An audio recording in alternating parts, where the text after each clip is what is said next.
राजपूत काल। राजपूत काल के अंदर इतिहासकारों के अंदर मतभेद है। कुछ इतिहासकार मानते हैं कि 7वीं सदी से लेकर 12वीं सदी तक राजपूत काल था। कुछ इतिहासकार मानते हैं कि 8वीं सदी से 12वीं सदी तक राजपूत काल था।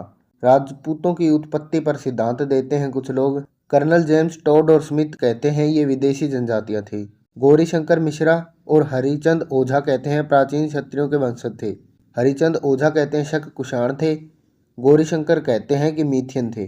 चंद्र बरदाई अग्निकुंड से उत्पत्ति का सिद्धांत देते हैं तथा 36 गोत्र बताते हैं कुल। प्रमुख राजपूत वंश परमार, प्रतिहार, चौहान, चालुक्य। गोपी शर्मा और भटनागर कहते हैं कि ब्राह्मणों से उत्पत्ति का सिद्धांत हुआ है। राजपूत वंश 36, सूर्यवंश 10, चंद्रवंश 10, अग्निवंश 4, ऋषिवंश 4। इनके क्षेत्र गढ़वाल कन्नौज में थे, परमार मालवा धार में थे, गुज्जर प्रतिहार या चालुक्य राजस्थान में थे, चौहान अजमेर दिल्ली में थे और हिंदूशाही राजा थे। गुजरात प्रतिहार गुजरात राजस्थान में, चौहान राजस्थान दिल्ली में, परमार मालवा धार में, चालुक्य सोलंकी गुजरात में, चंदेल बुंदेलखंड में, सिसोदिया मेवाड़ राजस्थान में, गढ़वाल कन्नौज में। गुज्जर प्रतिहार वंश, इसके संस्थापक थे नाग भट्ट प्रथम। इन्होंने राजधानी उज्जैन कन्नौज में स्थापित की। इनका विस्तार गुजरात तक रहा। नाग भट्ट प्रथम अरबों के आक्रमण को असफल किया था। वत्सराज के समय त्रिपक्षीय संघर्ष शुरू हुआ। उसने धर्मपाल को पराजित किया। इसके सबूत ग्वालियर अभिलेख में मिलते हैं। नागभट्ट द्वितीय ने अपनी राजधानी उज्जैन से कन्नौज स्थापित की। मिहिर भोज इस वंश का प्रभावी शासक था। उसने आदिवराह की उपाधि धारण की। इस वंश का अंतिम शासक यशपाल था। गुज्जर प्रतिहार के बाद आते हैं गढ़वाल वंश। इसके संस्थापक थे चंद्रदेव। इन्होंने 1194 के अंदर चंदावर का युद्ध लड़ा संयोगिता के लिए। इसमें जयचंद हार जाता है तथा मोहम्मद गोरी जीत जाता है। गढ़वाल वंश के बाद आते हैं परमार वंश। परमार वंश के संस्थापक थे उपेंद्र राज और कृष्णा राज। राजधानी दारानगरी में स्थापित की। प्रमुख शासक थे राजा भोज। इसे कवि राज कहा गया है। इन्होंने कई रचनाएं की।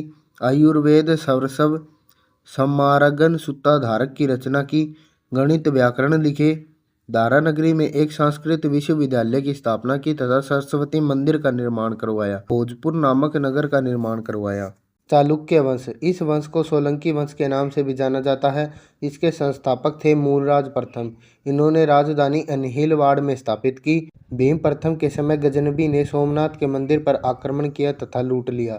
भीम प्रथम के सामंत विमान शाह ने माउंट आबू पर दिलवाड़ा के जैन मंदिरों का निर्माण करवाया। भीम द्वितीय के समय 1178 के अंदर गौरी ने आक्रमण किया। जय सिंह सिद्धराज के दरबार में जैन आचार्य हेमचंद्र रहते थे। जय सिंह ने अपने 7 पूर्वजों की मूर्ति माउंट आबू पर्वतों पर बनवाई तथा उनकी पूजा भी करता था। मोढेरा के सूर्य मंदिर का निर्माण सोलंकी राजाओं के शासनकाल में हुआ।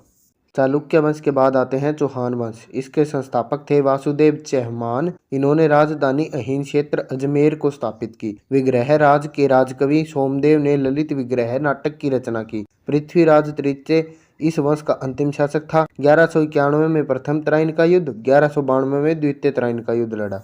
चौहान वंश के बाद आते हैं चंदेल वंश। इनके संस्थापक थे ननुक। बुंदेलखंड खजुराहो से शासन किया। खजुराहो का विष्णु मंदिर, इसके अंदर राजा धग ने जल समाधि ले ली थी प्रयागराज में। अल्लाह उदल परमदीदेव 1182 के अंदर। नोट, अजमेर शहर के संस्थापक थे अजय राज। आनंदपाल तोमर ने दिल्ली की स्थापना की। पृथ्वीराज रासो की रचना चंद्र बरदाई ने की। पृथ्वीराज विजय की रचना ज्यानक ने की।